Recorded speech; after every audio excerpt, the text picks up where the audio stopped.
Hello friends, welcome to science magnet. दोस्तों, इस छोटे से वीडियो में हम लोग समझने वाले हैं इलेक्ट्रोमैग्नेटिक इंडक्शन यानी विद्युत चुंबकीय प्रेरण। फिजिक्स का एक बहुत ही इंपॉर्टेंट ये फिनोमिना है। आइए समझते हैं। इस क्लास की जो पीडीएफ होगी वो आपको Telegram channel science by Neeraj sir से मिल जाएगी। चलिए दोस्तों, शुरू करते हैं हम लोग ये आज की क्लास। देखो, अगर आप लोग इन शब्द पे गौर डालोगे, इलेक्ट्रोमैग्नेटिक इंडक्शन, तो बेसिकली जो फिनोमिना है वो है क्या? मैग्नेट या मैग्नेटिक फील्ड के माध्यम से इलेक्ट्रिसिटी जनरेट करना। ठीक है, इलेक्ट्रोमैग्नेटिक इंडक्शन। देखो, मैग्नेट के माध्यम से इलेक्ट्रिसिटी इंड्यूस करना, यह क्या है? इलेक्ट्रोमैग्नेटिक इंडक्शन है। अब देखिए, पहले थोड़ा सा हम लोग मैग्नेट के बारे में समझते हैं। आपने देखा होगा किसी एक मैग्नेट के पास में बाकी मैग्नेट लेकर आते हो तो वो बाकी मैग्नेट उस मैग्नेट के इजीली चिपक जाती है। या इस मैग्नेट के पास में आप लोग कोई मैग्नेटिक सब्सटेंस लेकर आओगे, जैसे मान लो लोहा लेकर आओगे, तो लोहा भी जब मैग्नेट के पास में लेकर आओगे तो वो भी आप लोगों का मैग्नेट से चिपक जाती है। तो होता क्या है, अब ऐसा तो है नहीं कि ये आपकी मैग्नेट है, जो आयरन है, लोहा है, वो आपने इतनी दूरी पर रख रखा है और उसके जाके चिपक जाएगी, नहीं ना। यानी मैग्नेट के पास में मतलब मैग्नेट के चारों ओर कुछ पर्टिकुलर एरिया में ही कुछ फील्ड होता है, जहां पर किसी पार्ट को लेकर आने पर वो उसके चिपक जाएगा। तो मैग्नेट के चारों ओर का वो फील्ड आपका कहलाता है मैग्नेटिक फील्ड। ठीक है, तो मैग्नेटिक फील्ड क्या है? किसी भी मैग्नेट के सराउंडिंग का वह एरिया, वह रीजन, जहां पर किसी मैग्नेट को लाने पर या किसी मैग्नेटिक सब्सटेंस को लाने पर वो मैग्नेटिक फोर्स का अनुभव करे, वो एक बल का अनुभव करे, वो एक फोर्स का अनुभव करे। ठीक है, अब देखिए दोस्तों, ये मैग्नेट है। हर मैग्नेट के चारों ओर मैग्नेटिक फील्ड होता है।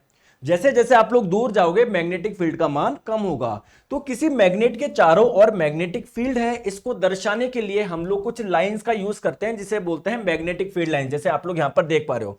ठीक है, जस्ट एक रिप्रेजेंट है, ये तरीका है ये दर्शाने का कि हाँ यार, मैग्नेट के चारों ओर मैग्नेटिक फील्ड होता है। ठीक है, तो इन्हें आप लोग बोलते हैं मैग्नेटिक फील्ड लाइंस। ये जस्ट मैग्नेट के चारों ओर मैग्नेटिक फील्ड है, उसको दर्शाने का एक तरीका है। एक्चुअली में आप लोग मैग्नेट के चारों ओर देखोगे तो कोई लाइन आपको नजर नहीं आएगी। ये मैग्नेट के चारों ओर मैग्नेटिक फील्ड है, इसको दर्शाने का एक तरीका है। अगर एक बार मैग्नेट की बात करें तो उसमें दो पोल होते हैं, एक नॉर्थ पोल, एक साउथ पोल। तो दोस्तों, जो मैग्नेटिक फील्ड लाइंस होती है ना, इनकी दिशा क्या होती है? नॉर्थ पोल से साउथ पोल की ओर, नॉर्थ पोल से साउथ पोल की ओर, है ना। ये इनको रिप्रेजेंट करने का तरीका है। ठीक है, मैग्नेटिक फील्ड लाइन से ही संबंधित एक कॉन्सेप्ट है मैग्नेटिक फ्लक्स। ये मैग्नेटिक फ्लक्स क्या है? जैसे ये आप लोगों का क्या है, एक मैग्नेट है, ये नॉर्थ पोल, ये साउथ पोल। तो नॉर्थ पोल से ये लाइंस निकल रही है ना, ये निकल रही है ना। जैसे अगर यहां पर कुछ एरिया हो तो यहां से इससे क्या कुछ मैग्नेटिक फील्ड लाइंस गुजरेगी क्या? तो उनकी संख्या को ही आप लोग मैग्नेटिक फ्लक्स बोलते हो, है ना। मैग्नेटिक फ्लक्स क्या है? किसी पर्टिकुलर एरिया से गुजरने वाली मैग्नेटिक फील्ड लाइंस की संख्या को ही आप लोग मैग्नेटिक फ्लक्स बोलते हो। अब दोस्तों, बात करते हैं होता क्या है, ध्यान से समझो।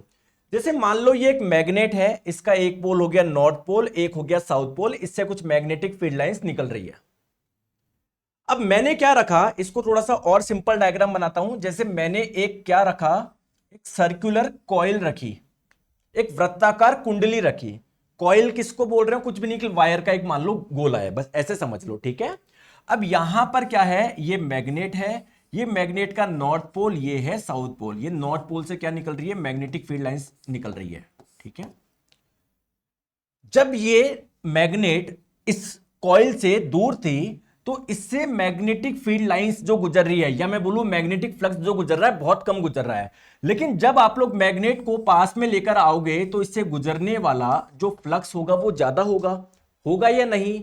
तो होता क्या है, जब भी किसी कॉइल से, जब भी किसी कुंडली से गुजरने वाले मैग्नेटिक फ्लक्स में चेंज आता है, जैसे मान लो जब मैग्नेट इसके पास में तो बहुत ज्यादा गुजर रहा है, जब मैग्नेट दूर होगी तो इससे गुजरने वाला फ्लक्स काफी कम होगा। तो जब भी किसी कॉइल से गुजरने वाले मैग्नेटिक फ्लक्स में चेंज होता है ना, तो उसमें करंट इंड्यूस हो जाती है। इसे बोलते हैं इलेक्ट्रोमैग्नेटिक इंडक्शन। इस इफेक्ट को विद्युत चुंबकीय प्रेरण।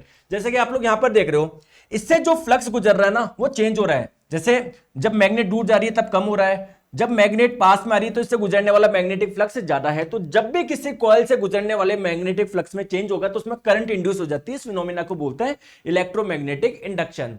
अब जो इलेक्ट्रोमैग्नेटिक इंडक्शन है इसके बारे में हम लोगों को बताया फेराडे ने दो लॉ दिए, दो नियम दिए, जिससे हम लोगों को पता पड़ेगा कि एक्चुअली में जो इलेक्ट्रोमैग्नेटिक इंडक्शन है वो डिपेंड किस पे करता है या फिर एक्चुअल में है क्या। तो पहला लॉ हमको ये बताता है, पहला नियम, कि भाई ये कोई मैग्नेट है ना, इसके पास में कोई कॉइल है, तो अगर किसी कॉइल से गुजरने वाले मैग्नेटिक फ्लक्स में जब चेंज होता है ना तो इसमें करंट इंड्यूस्ड हो जाती है, इसे आप लोग बोलते हैं इलेक्ट्रोमैग्नेटिक इंडक्शन। दूसरी बात इन्होंने ये बताई कि जो देखो होता क्या है, करंट कब होगी, करंट कब फ्लो होती है, जब कुछ पोटेंशियल डिफरेंस होता है, कुछ विभवांतर होता है। या मैं बोलूं कि किसी कॉइल में करंट को फ्लो करवाने के लिए जो इंपॉर्टेंट फैक्टर होता है ना वो होता है इलेक्ट्रोमोटिव फोर्स। ये बेसिकली एक प्रकार का आप लोग पोटेंशियल डिफरेंस बोल सकते हो, एक प्रकार का वोल्टेज बोल सकते हो। तो जब भी किसी कॉइल से गुजरने वाले मैग्नेटिक फ्लक्स में चेंज होगा तो उसमें ईएमएफ प्रोड्यूस हो जाता है, इलेक्ट्रोमोटिव फोर्स प्रोड्यूस हो जाता है बेसिकली, जिसकी वजह से करंट फ्लो होना लग जाती है। सेकंड लॉ ये बोलता है कि किसी भी कॉइल में जो इलेक्ट्रोमोटिव फोर्स जो होगा, ईएमएफ जो प्रोड्यूस होगा, वो डायरेक्टली प्रोपोर्शनल होगा फ्लक्स रेट के, फ्लक्स में चेंज के रेट के। यानी जितना ज्यादा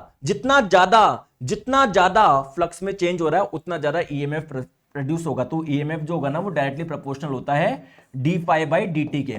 यहां पर फाई क्या है, आप लोग फ्लक्स को रिप्रेजेंट करने का तरीका है, यानी फ्लक्स में कितना चेंज हो रहा है, कितने टाइम में हो रहा है, ये जितना ज्यादा रेट होगी, ये रेट जितना ज्यादा होगा, ईएमएफ जो प्रोड्यूस होगा वो उतना ही ज्यादा होगा।